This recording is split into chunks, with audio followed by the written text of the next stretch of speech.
Think the Queen lived a peaceful royal life?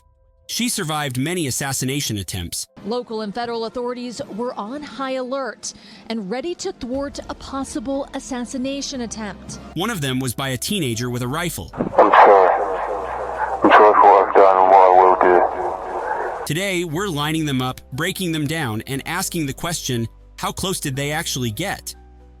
Chapter 1. The Silent Sabotage, Australia, 1970. It's 1970. Queen Elizabeth and Prince Philip are on tour in Australia, waving to crowds, smiling from their royal train as it winds through the Blue Mountains. But someone had other plans. Just outside Lithgow, a massive log was placed across the train tracks, intentionally, not some fallen tree. Timed, positioned, and deadly. If the train had been going just a little faster, it would have derailed over a mountain pass, potentially killing everyone aboard. That includes the Queen, the Prince, and their entire entourage. The attempt failed, but just barely. The royal train was moving unusually slow that morning, gliding through the Blue Mountains. When it hit the log, it still slid nearly 700 meters before stopping. Had it been going faster, the train could have derailed off the cliff. And the Queen? She had no idea. She and Prince Philip continued the ride, completely unaware that someone had just tried to kill them with a single log. Chapter 2. The Parade Shooter, London, 1981.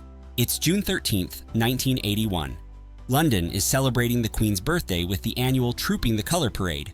Queen Elizabeth II is on horseback, riding her black mare Burmese, leading a full military procession down the mall. Then, 6 deafening cracks ring out. The crowd screams. The Queen's horse panics and rears up.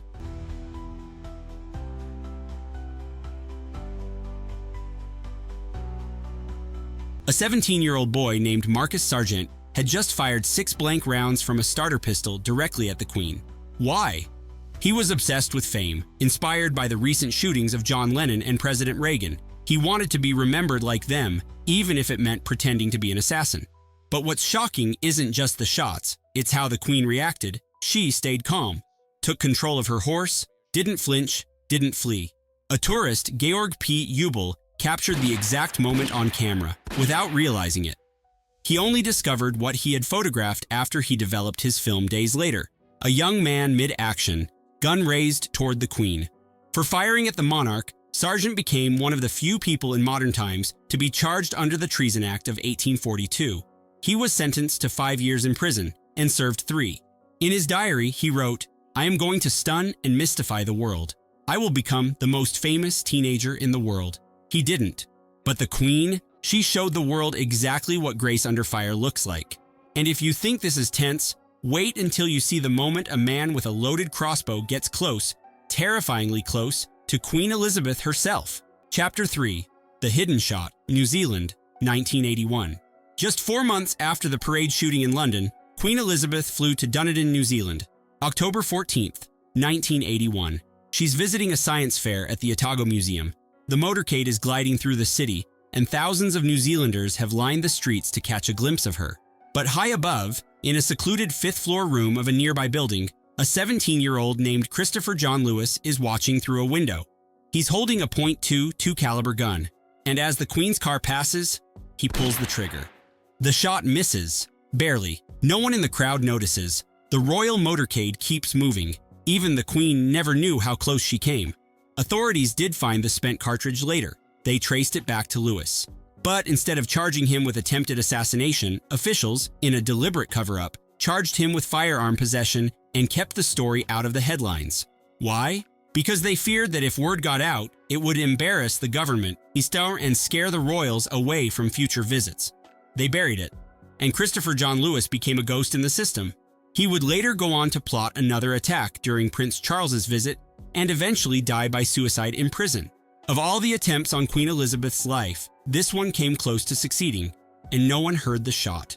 Chapter 4. The Man in Her Bedroom, London, 1982. It's early morning, around 7 a.m., July 9th, 1982. Queen Elizabeth is asleep in her room at Buckingham Palace. Somewhere inside the palace, an alarm had been triggered. Twice, in fact, but guards dismissed it. They assumed it was a glitch. It wasn't. Michael Fagan, a 33-year-old man from London, had just scaled the palace walls, shimmied up a drainpipe, and climbed through an unlocked window. And now he was standing in the Queen's bedroom. Fagin was barefoot, bleeding from a cut on his hand and holding a broken piece of an ashtray. He had already roamed the halls of the palace undetected for nearly 10 minutes. There were no bodyguards in her room, no immediate backup. So the Queen did something extraordinary. She kept him talking. She pressed the panic button. It didn't work. She called the palace switchboard. No one answered. So she stalled. She spoke to him, calmly, coolly, buying time until help finally arrived. Eventually, a footman entered the room. Fagin was led away, quietly. And here's the thing, this wasn't his first time. Fagin had broken into Buckingham Palace before. He even claims he sat on the royal throne and wandered the halls, completely undetected. He wasn't charged with trespassing, because at the time, it wasn't a criminal offense to enter the Queen's residence uninvited. Instead, he was sent for psychiatric evaluation. There was no direct threat this time, but make no mistake. A stranger stood at the foot of the Queen's bed. Imagine if he came with an intent to kill. Chapter 5, The Bridge and the Bullet, San Francisco, 1983. It's February 1983. Queen Elizabeth II and Prince Philip are on a goodwill tour of the United States. They arrive in San Francisco, ready to attend events and sail aboard the royal yacht Britannia. But behind the scenes, the FBI is on high alert. A tip has come in from a police officer who'd overheard a disturbing conversation at an Irish bar. A man claimed he wanted revenge for the death of his daughter, killed by a rubber bullet in Northern Ireland. His plan? To assassinate the Queen? He told police he would try to drop an object from the Golden Gate Bridge onto the royal yacht as it passed below. And if that failed, he'd try again at Yosemite National Park, where the Queen was scheduled to visit days later.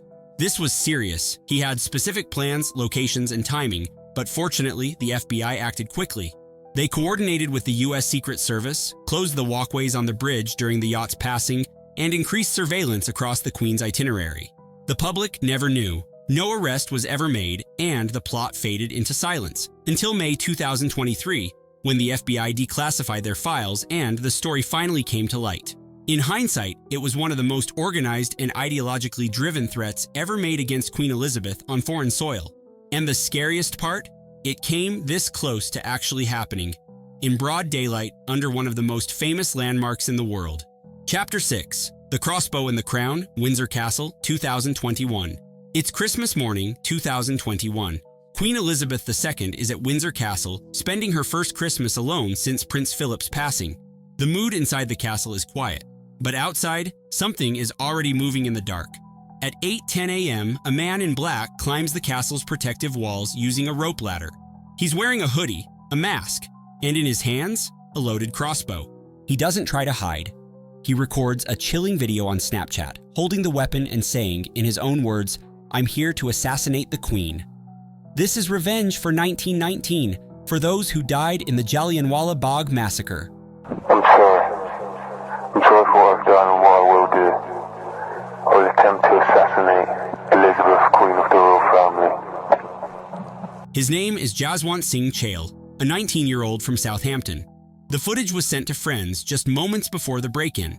Inside the castle, the Queen is having breakfast. She has no idea someone just breached the grounds with a medieval weapon built to kill. Armed police catch him within minutes. The crossbow is seized, no injuries, but the intent? Crystal clear. After a long investigation, Chale becomes the first person in decades charged with treason under the Treason Act of 1842, the same law used against Marcus Sargent 40 years earlier.